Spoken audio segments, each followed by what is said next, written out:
আপনারা দেখতে পাচ্ছেন যে পুরাতন জমিতে লতি কি পরিমাণ লতি ছেড়েছে। আপনারা নিজের চোখেই দেখেন যে আসলে যে লতি যশোরে লতিরাজ বাই অন এই লতি কচুর কিন্তু আসলে দ্বিগুণ ফলনের।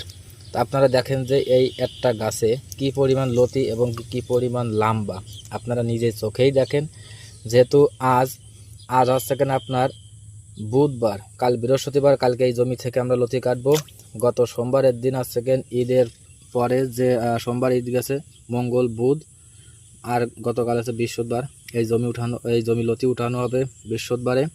তো যেহেতু ঈদের মধ্যেও কিন্তু বাজার এখনও খুব ভালোই যাচ্ছে লতির বাজারটা।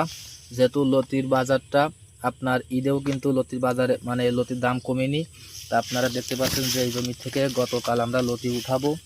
তা কালকে ভিডিওটাও আপনাদের দেখাবো।